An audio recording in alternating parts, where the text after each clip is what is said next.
good, y'all? This is the You the Crazy One podcast. I'm your host, Taji and Dre. You got Dre in the building. Yo. And that's it. Just Dre. Authentic Dre, not the other Dre. What's up, man? What you been up to? Nothing, apparently. Talk about my failed basketball career. Dre think he was a basketball star. You've been going on and on about this for a star in high school. We've been going on and on about this for the past few days. Well, was I very good? I don't remember. I don't really remember, Dre. How don't you remember this? But seriously, how don't you remember this? I don't know. I have no recollection of it. You played with me. I gotta turn your mic down. You're gonna be screaming. You get real hype about this. I didn't play with you in high school, man. I'm talking about not on the team, but you played with me. I don't remember what you played like. I really don't. All I remember is you dribbled fast. I did. You dribbled fast and had layups and stuff. That's all I remember. Listen, man. By the time I was like balling, you wasn't balling no more. That's true. But at the time when I was balling, I don't remember. How often did I play with you back then? Not much. Probably not much. But you came to the games. You wanted. Not really. Oh yeah, you're right. He was an antisocial man. Was I? I started wondering, like, where was I at? You was doing your own thing. I was on the team. You was wrestling though. No, that was only for like 2 weeks. No. Yeah, I got off that immediately. Which is kind of related to this topic because we about to talk about. Very. But very yeah, I got off that joint immediately. Like, I didn't want to be on that team. Yeah, I understand why. I was forced on there by somebody. By him?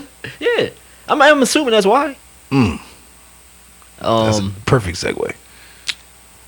Yeah, so you know, I dropped somebody off. Like it like what was your address? Like, speaking of back in the day, what was your address? Like on Grass Street? On Grass Street, yeah. 2211. I think I dropped somebody off right on your block today, man. Wow. I think he went in your house. In my head. It was your exact block. It's college kids that do that. Yeah, he was like Arab or something. Yeah. Anyway. So yeah, today we're gonna talk about the stuff that been going on with Diddy. Diddy diddlying people. And you know, just the general idea of like what goes on with that stuff and how it happens and why it happens. You know what I mean? I don't know all the details of it. Dame was supposed to be on a podcast today. He ain't show up, so he's been real, like, you know, he kind of know the ins and outs. Been keeping up with the news on and stuff, so we shorthanded with that. So we just gonna talk about it in general terms. You know, we all kind of hear news passing by about the stuff that's going on with Diddy. You know, I talk to people about it. People call me, whatever. I know people who been in that industry. I've been in that industry. I worked for Bad Boy for a short period of time, interning. So I kind of understand like what the atmosphere was like around there. And you know, being in the entertainment industry to a degree, you know, kind of on the outskirts, because I never really wanted to be involved with it because of this kind of stuff. Not people molesting people and stuff like that, but just like the dark side of it in general and the stuff people do, compromising themselves just to make it. You know, so I understand a little bit of that. Dre dabbled in it as well, so you know, we can kind of talk, but we stood on the outside of it because, like I said, we didn't want to have to compromise ourselves. And that's the word right there. And compromise our integrity for that. But the crazy thing is, we possibly could have been signed to that man. Dame we on Instagram Live for people listening on the podcast. Dame is on here screaming, will you add me? Add what, man? I think he means to do that when but you can't be recorded that way. There's no mic. Right, that's true. So I can't add you. All right. Anyway. I was saying that the ironic thing is we could have been signed to him, but but we weren't gangster enough. Yeah, I mean, did we really want to be though? Well, no. But I mean, I guess at the time we just, you just want the stuff to be heard, so we just right. And you were close. You had people close to him, so yeah. Why not? Yeah. But in retrospect, thank God we weren't. I mean, it's not even necessarily gangster. I don't even know if the people who were signing was gangster. We just wasn't. Well, I don't even know if you say street or whatever it was. Like, no, but if you remember, he liked our stuff. But you know my memory trash. But go ahead. Yeah. But he liked our stuff. He said, y'all good, y'all real good, but y'all not talk about killing drugs, killing people and selling. He said that. Killing people and selling drugs, and that's what's making me money. He said that? Yes. Why do I not remember this? I don't know, but I tell it. Anybody I told the story. He literally said those words. Yes. He said y'all good. Look, he played the tape. He played the CD. Yeah. I'm gonna give y'all a little story. So your brother-in-law at the time set the meeting up. We went down to, I think it was Daddy's house. Daddy's house. We went in your brother-in-law's office. He called Diddy on was Puffy at the time. He called Puffy on the speakerphone. And Puffy answered the thing on the speakerphone. He said, "Yeah, they hear Puffy." But so Puffy he like, "Hello?" And your brother-in-law like, "Puff." He like, "Am I on speakerphone?" And your brother like, "Yeah." He's like, "Take me off speakerphone. You know that. I don't allow my voice on speakerphone." I do remember that. He hung up all crazy like, "Oh, all right." Yeah. So he said it just like that. So we went up, like we introduced ourselves, gave him a handshake or whatever, and we gave him the CD. The CDs back then was the demos. So I don't know how many songs on there, 8 songs or whatever, 6 songs. So we played each one with like a stone face. Like he played like the first 15 seconds of each expected. One. Like, yeah. So we sitting there like at any of those places like that, you going to A&Rs or whatever it is. But this is Diddy, so you know what I mean. He not bobbing his head, he just stone face. So when he gets to the last one, he takes it out and he said, I never forget this. He said, "Y'all good, y'all real good, but y'all not talking about killing people and selling drugs, and that's what's making me money. So thank you. There's the door," basically. And I hated this man for like 10 years after that. But in retrospect, I guess it was. Yeah, it is what it is. Like, that's not shocking to hear, but I also remember him saying those words, literally. Verbatim, he said that. But, I mean, shouldn't be shocking to anybody knowing the history of Bad Boy. Right. As we know it now, and knowing everything and how it played out and stuff like that. Not the recent stuff that he's been doing, but just like knowing how, Diddy does his business and how those people do their business and stuff like that. Like, it is what it is. Like, yeah, Mace was paid with a car. Yeah. When I was working there, I mean, you could say working. I was there.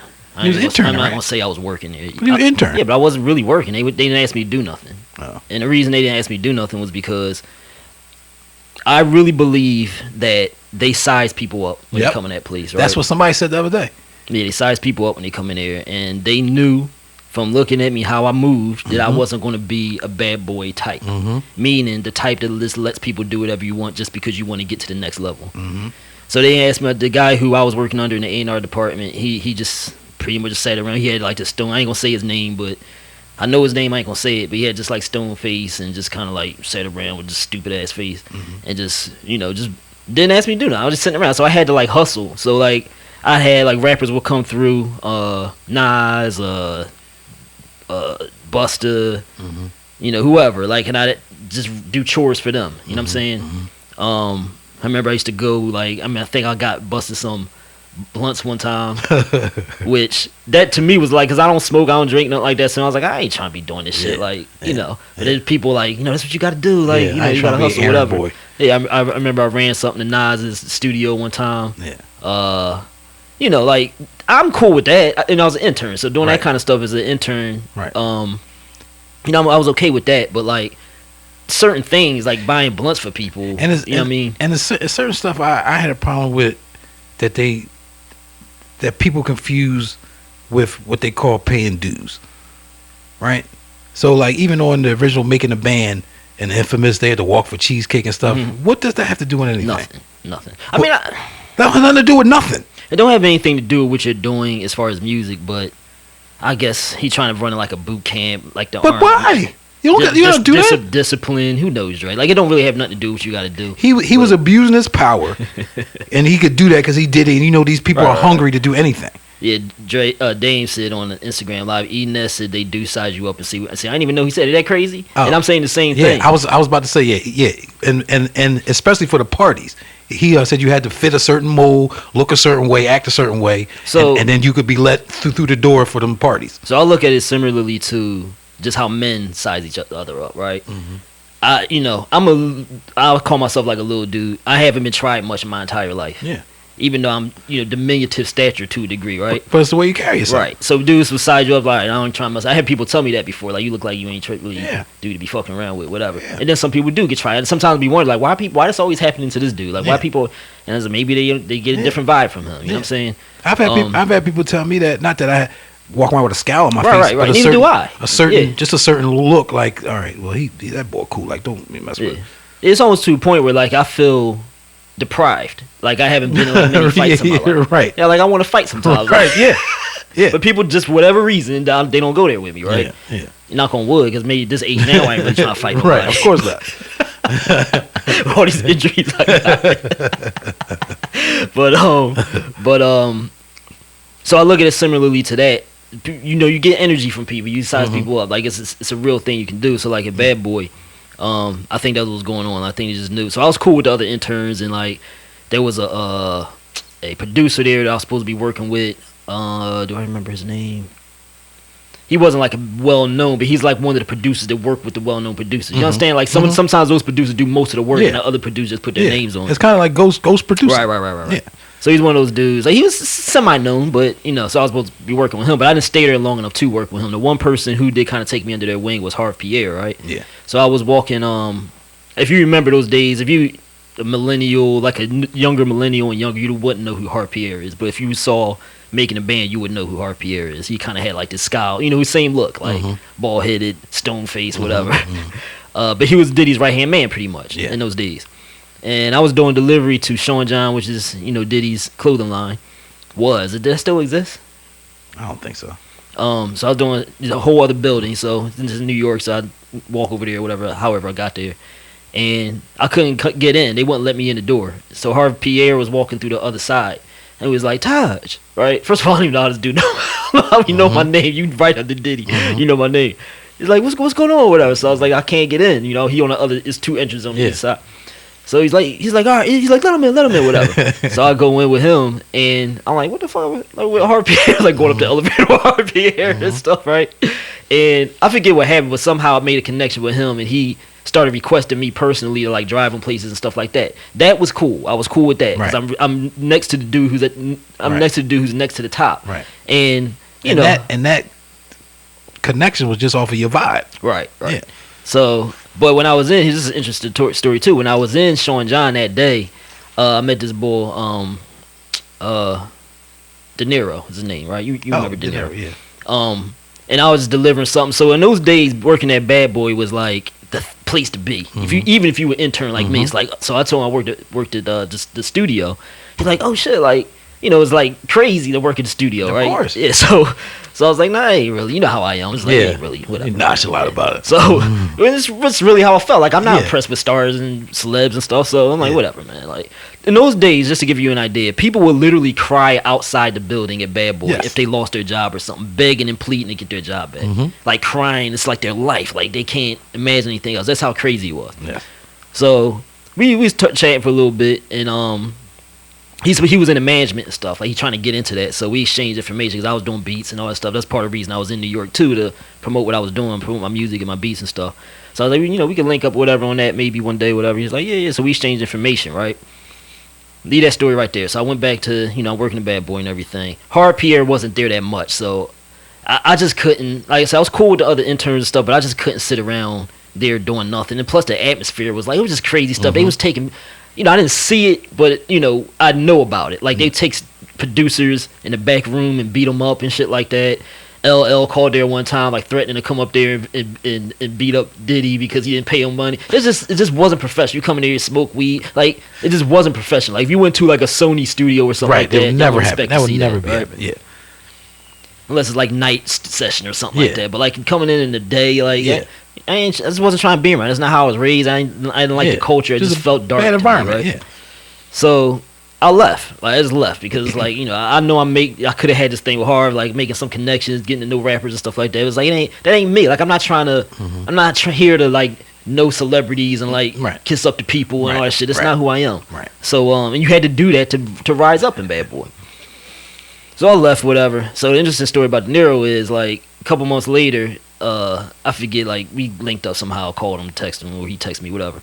So I was like, He said he wasn't working there no more. When we contacted each other, I was like, "Why you ain't working there no more?"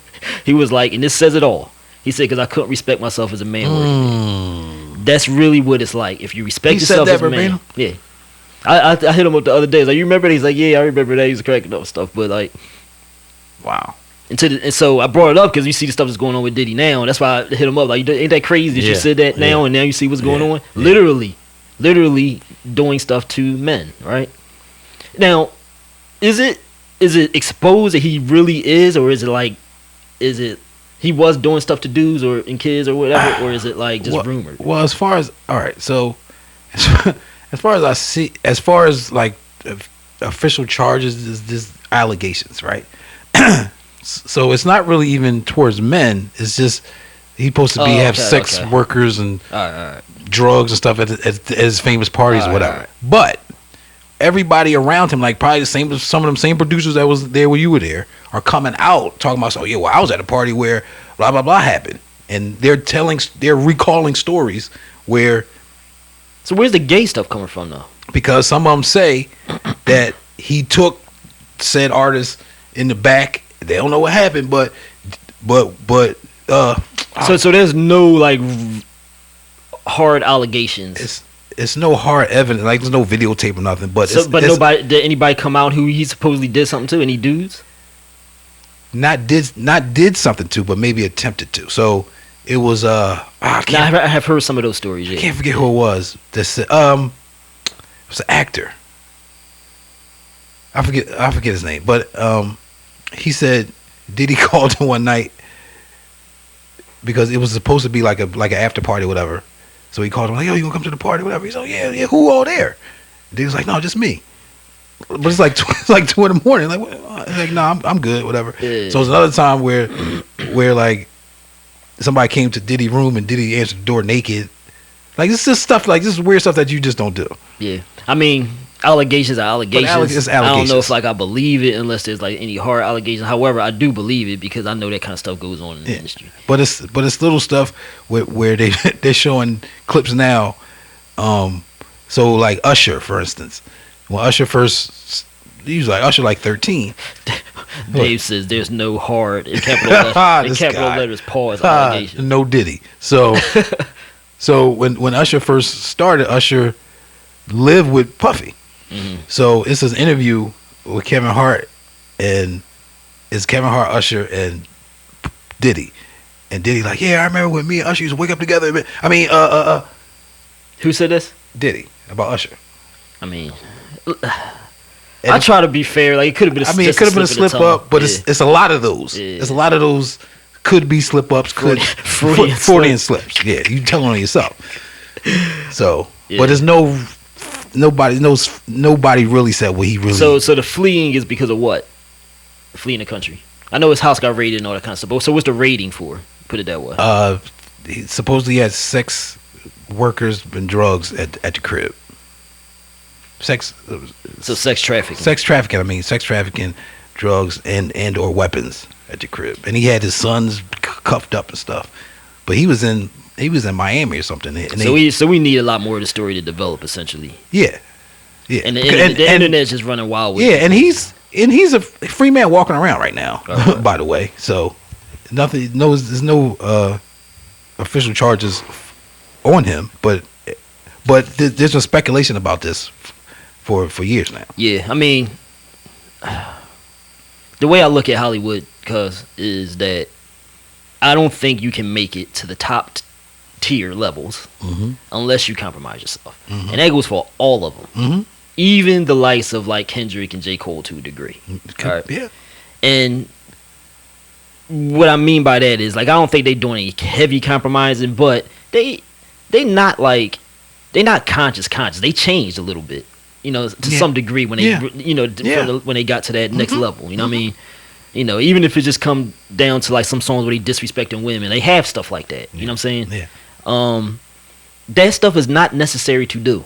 Like if you go back, and I know we want to make excuses for artists like that because they are some of our favorite artists, whatever the case may be, right? But if you go back to like the early '90s, stuff like that, there were groups that was, popular groups that did none of that, none of it. Matter of fact, they were more to the opposite extreme. Yes. Right? There was like empowering music. It is possible to do that, and if we were allowed to do it, we would still be doing it. You know what I'm saying? So it was our favorites. Tribe, Public, like even the more like Brand Nubian, like even those type of groups. Brand Nubian, yeah. Public Enemy, X-Clan, like, X-Clan. you know what I'm saying? Like there were groups that was popular groups that were all about empowerment, and people that party to it, all kinds of stuff, right? Now, were they making as much money as those other people though? No, because hip hop wasn't at that level. Right. So look, here's my argument, right? Because I know like some of the old hip rappers would be like, they making money, blah blah blah, right? We have to ask if like what came first, the chicken or the egg, right? Mm-hmm. Did the industry, if the industry put money behind that and promoted it, because I happen to believe that the people are fans of whatever gets promoted to them. That's true. Marketing is very powerful. Mm-hmm. Because you're right. Because remember the time, there's a brief moment in rap history where that was promoted a little bit more. Where everybody had the African medallions, Malcolm X posters all around. Yes. So there is also the case that can be made that human nature gravitates towards negativity, right? Yeah. We get a rise off of it to a degree. Mm-hmm. So I think it's a little of each. I think like the people do gravitate towards negative things, but I also believe that marketing overpowers any human not instinct, but like anything we believe that we're doing on our own, right? Yeah, human nature. Like it's just like it's the psyche of when. Well, I don't really listen to radio today, but when it was a big thing to be on the radio, it's just on to be on the radio. And if you play a song enough times on the radio, what they're doing. It's literally what they're doing. Yeah, you're gonna memorize it. Like it was songs I didn't like that I heard. I'm like, why am I singing these lyrics? Because I'm hearing it so much. Yes, and I mean, we'll do other shows specifically on that because this topic is not necessarily about that. But I've done, Sunrise in the East project kind of details this whole story, what they did, like how they purposely took what was empowering and said, nope, we don't want this. Right. And then they brought out gangster rap, then they brought out money rap, then they brought out mumble rap and all. Yeah. I didn't even get to the money mumble rap in that because when I did it, all the stuff hadn't occurred yet. Right. But I saw it happen, and that's why I got into the industry to try to counteract it. But it's just too much. People with money are not on our side. They're not people who look like us. Right. They're not people who come from where we come from. Mm-hmm. So they handpick these people and they, force feed them to our community. Right. And if you're willing to do it. Yeah. And they will because they making money off it. Or they think they are. Yeah. You know what I mean? Man. A lot of that money you got to pay back, but that's a whole other story. Right? And they don't even know. So, we have to question, like, what really is the driving force? Is it that people want to hear that music, or is it just that that's what they forcing the people to listen to? If you only give people one choice, I mean, and now you got the internet and all that kind of stuff. People say you can promote your own stuff, but it's still the same people with money still are the same people with money, so they can put money behind the stuff they want to promote on YouTube. They can put money behind TikTok, all that stuff, right? And to your point of the question you posed, I've heard popular rappers that said, that's not even really me. Like I don't even really want to do this, but this is paying the bills, and they get and if they want to give me $5 million for, then I don't really want to do it. But I had this dude come by to my studio. I don't know if it was here or the one down Northern Liberties, but I remember he was like, he heard my music and was like, yo, he's like, this shit hot, whatever, right?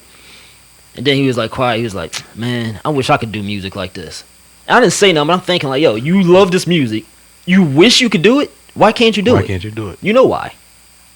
Not making no money. So yeah, going back to like J. Cole, Kendrick. I don't want to. I'm only using them because they're like the good of the top popular tier rappers, right? Even they compromise themselves to a degree. So I believe like the Most Defs, the Talib Kweli's, like artists like that would never break through to the top tier mainstream because they don't compromise certain things, right? Even like Common, I think Common a little bit like so Common ventured into like acting, right? And I think Common compromised some things, not like that, not gay stuff, not like that, but compromised some things in order to try to work his way in that world. Like dating certain girls, like stuff like that, to have a certain status to get himself up there. Who knows what stuff he may have done and may not have done. I don't put anything past anybody who's approaching that A-list. I don't think he's A-list, but like anybody's trying to get to that level, I don't put it past none of them. Because I know people who work in that world too, and they tell me stuff. I don't want to put it out there. That of actors who I'm like, what? They did that? Right. And I believe them because it's my homies and stuff, right? Yeah. So it's like, you know what I'm saying? So, you know what I mean? Like, I don't put nothing past any of them. You can't. even I mean like I respect artists like Mos Def and stuff like as artists, but I just think like he seemed a little off. Like when you exposed to so much of that shit, I just think you start even if it's just depression that kicks in, like things change. I had a homie, I don't want to say his name because he may listen to the podcast or like I just don't want to put him out there like that because this is serious. But the boy he used to rap with us back in the day. I know you're talking about. He was dope, like he's thorough artist, whatever. And he came by. He was in jail, prison or something. I guess it was prison. He was away for a while. And he was hitting me up one day. He's always hit me up. So like people like this, this, Jay. People like this always used to like. I want to say like leech onto me, but they wanted to hang around me and be around me for some reason, right? They gravitate. Yeah, and he was a troublemaker, like street dude. And I ain't really want to be around him like that. I'm not like that, so I don't know why he want to hang around me like that, right? Because he wanted to be more like you. I guess, so. Right? I don't know. I think so. So anyway, so he hits me up when he get out. Hit me up. So I don't like being bothered by people like that anyway. I don't even care if I like you. Like I don't want to be like people bothering me all the time. Like let me talk to you on my own time, right? So he hits me up and I finally give in. And he's like, yo, like hype. He's outside somewhere. Hear girls in the background and stuff. Right? Like, oh, it's promotion. Like, yeah, baby. I don't know if he said baby, but he's clearly, there's clearly girls around and stuff, right? So I'm like, what is it? I'm chilling. Like, I like to take baths for like relax. I'm in the bath listening to this shit. Like, I'm trying to relax, It's like, so I got to deal with this. A total contrast to what I'm feeling at this moment. Like, I'm relaxing. I got to hear him going crazy on the phone and stuff. So anyway, he talked me into letting them come through one day, right? So his Instagram page, he's like on there with fancy cars, bankrolls, and all kinds of stuff, like money, wise of money and stuff, right? So when he comes by, he's on foot, right? So I'm like, he come walking from across the street. Yo, I'm coming down the street. I'm on the porch waiting for him. So he'll walk into the crib. I'm like, yo, what do you should be driving like a Maybach or something. So he walking. I'm like, yo. So I asked him straight up. I'm like, yo, what's going on? Like, why you walking? Right? So he's like, oh man, like he's like, that shit ain't real. So he's telling me he goes like dealerships and shit. And like posing their cars, ask him if he could pose their cars. His bankroll is just like like 100 on top of like this paper, right? So like yeah, man. So he started showing me his Instagram. He's having conversations with famous people in his DMs. He got on his Instagram, like his description or whatever, his bio in there that he works for like a big record label, and they believe in it because he playing it up on his Instagram and stuff, right? He's like, yo, and he's like, yo, Taj, man. He's like, yo, just come to you gotta come to some parties with me. I'm telling you, like, he's like, I got the gift of gab. He's like, just come. He's like, cause people gravitate towards you. he's like, just come through the door. All you gotta do is just be there. He's like, just come. But I'm like, I'm considering it because it's kind of true. Like, I do know that whatever people gravitate towards. So I'm like, I don't. But you know me, I don't like being around those people. Yeah. Maybe that's why they gravitate. I don't know. Right. I don't like being around. I just be like chilling. Right. And so I'm like, it's he do got to get together, like maybe something too. But I'm like, I don't want to be around him that long. You know what I'm saying? Like, he cool as my homie, but like I don't want to be around him that long, right? So especially in that environment, right? So that part is funny. First of all, you just hyped yourself up to like make all these connections and stuff like that. So we start talking and everything. We in the studio, we rapping, and he's telling me that his son is. I asked him what's up with his son. So he said his son is in L.A. now. I knew he was in L.A., so I asked what's up with him, like what's going on with his rap or whatever. He was telling me like his son's like the party guy, like he's the guy who hosts all the parties that people like to come to his crib and stuff like that, party. So he's still like, what he doing is rap and everything. He's like, well, he went back to like the stuff he was doing, like his roots, like the stuff he was doing before, which is like more closer to like the stuff I do. So I asked him why, like, what made him do that? And he's like, he was like, he said that he basically got kind of like quiet, like like a little awkward. So I was like, I kind of just sensed the energy coming from like the instant awkwardness and uncomfortableness when I asked him why. And I was like, let me just ask you this, man. I was like, do you think you can like make it on that level, like without doing certain things or like compromise yourself? He's like, nah. He's like, no, almost cut me off. He's like, nah. Wow. So I just left it alone. Wow. Yeah. That's in a nutshell. That's it right there. That's crazy though. Yeah, and that's somebody that I know. Like I don't, you know him. And he kind of crazy, but he wouldn't make up. Right. You know what I'm saying? Because he trying to be in that world, Right, kind of. right. You know what I'm saying? Right. So he wouldn't throw that world under the bus. Right. When that's where he was trying to get to at that time. Right. You know what I'm saying? Right. Wow. Now I don't know why you would be if you know that, but maybe like so you can reach like mid-level success. You can be very successful. You can live off your music and make a lot of money. Yeah, if you got a core fan base, you right, can. right. But to get like but to get to that well, and there's rumors of there being what's it called, being an Illuminati and all that. I believe it, man. Yeah. Like, is it called the Illuminati? Like, is it? But I definitely believe, like, without labeling it. That's you. Without labeling it Illuminati or anything specific, what? All right. Dame is calling in. Hold up. Hello.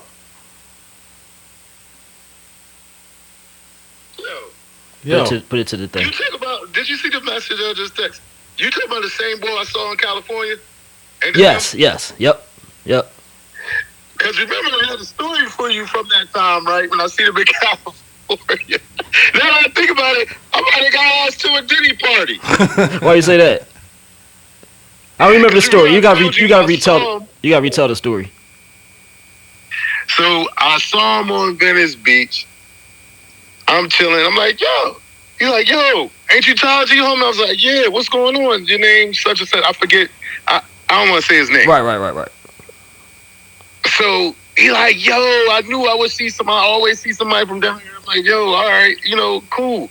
I'm with the kids, but the kids is like a little off to the side. So he like, yo, I got a crib like right up the walk, like right there. Like you can see it. It is like on Venice Beach, like right there. You gotta come through, come to a party. Like we gonna do something tonight. Play PlayStation. I said PlayStation.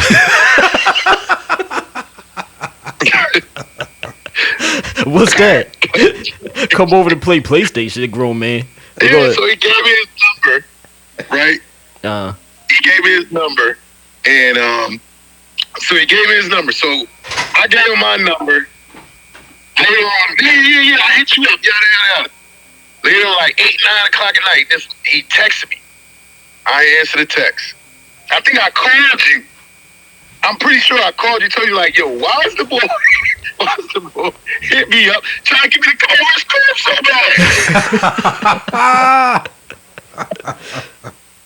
bad? So you think you almost got invited? Huh? The weird thing about that though is how did he get to that status? How did he get to that level where he got a house on Venice Beach? You understand what I'm saying? I don't know. I don't even know if it was real. That was the other part about it that I was like, after we talked, me and you talked, and I was like, I don't even know if this is real. Where he taking me to? Right. You know what I'm saying? Right. You ain't even trust the whole thing. Yeah, like I don't know what's gonna happen, and it's late. I'm in Cali. I had a rental, so it did cross my mind because I just wanted to have a story to tell. Right. I was like, no, I don't feel like it. My mom was there. I didn't feel like getting killed in LA or something. Yeah, when you told me about it, I was just kind of like, whatever, man. Because I know he just be like, I don't even really want to know how he got, what he was inviting you to, or how he even got to the level. If it was real, like how he even got. I mean, I know his son was rapping, but like that was the curiosity part, though. Like is he really? Right. But that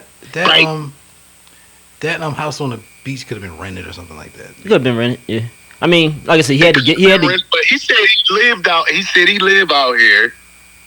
He had to get the other thing I forgot to tell y'all in my story about him walking. He was living in somebody's basement in North Philly. Oh my god! But he was playing it up on social media like he had all these things. But maybe he talked himself out there somehow. I don't know. Like he was talking to like famous people on his Instagram and stuff. So.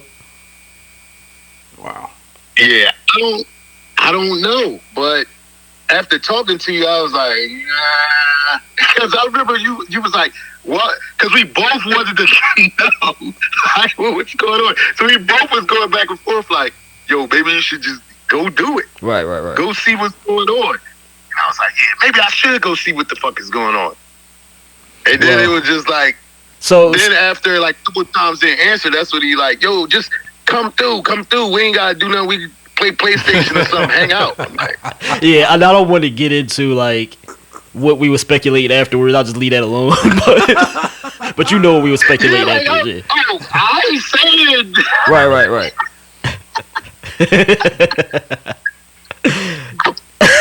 I ain't saying nothing.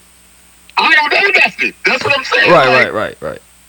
I'm not insinuating nothing. I'm just saying that's what happened. Yeah. You made a And good, I don't know what's that. you made a good decision, Dave. Don't worry about it. Yeah, I mean it's similar to the decisions we had to make. In look, we don't know what would happen if we I decided. don't know what Right.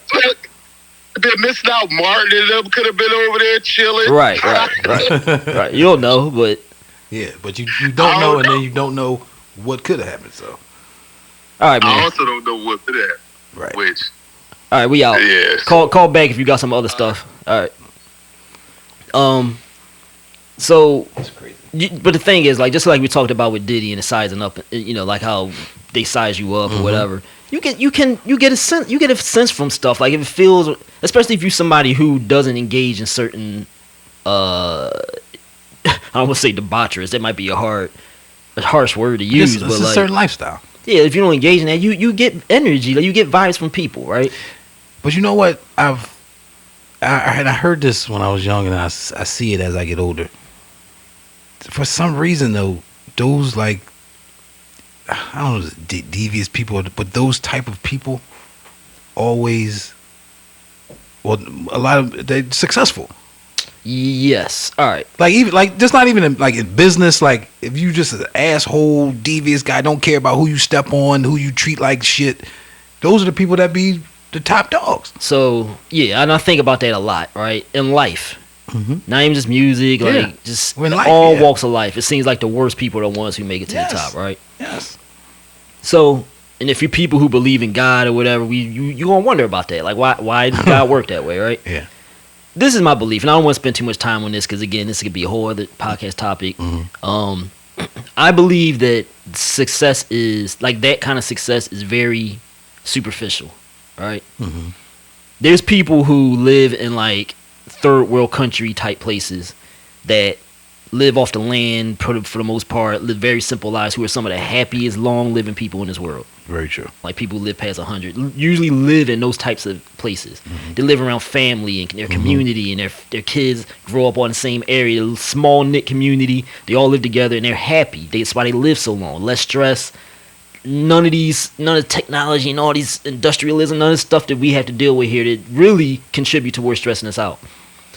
So people like that, right? Like, you know, you want to say Diddy or whatever, people that made it to the top, Facebook dude, whatever, probably did horrible things on some level to get there. Politicians, their hell is their world that they live in, right? Yeah. Look at Diddy as an example. Is he happy? Yeah, I don't No. think so. No. He ain't happy. No. So us right here, we look at money, we're like, oh, they're successful. But are these people really happy? I don't think you can live. I think you the hell that you live in is the turmoil that you created inside yourself to get to where you gotta go. Right. And even if it ain't like even if you're not sitting around like, oh, I hate myself, which they're probably not. It's an unaware, like subconscious turmoil. You know what I'm saying? They may be using like those people in Hollywood and stuff. Like I know from people I know that in around those people, almost all of them use drugs, cuz. They go to parties and they cocaine and all this kind of. You ain't cool when you doing that kind of Right. stuff.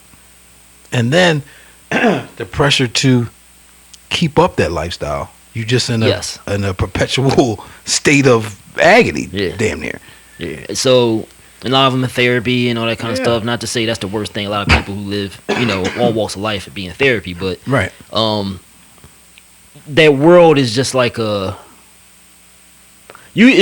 some level it is what you make it, but I do feel like you have to kind of stand outside of things to a degree in order to be seen. That's why you do have like certain actors and stuff like that who kind of just like go under the radar, you know, like Robert Redford, like people like that who kind of just like go live somewhere away from people you rarely see. You know what I'm saying?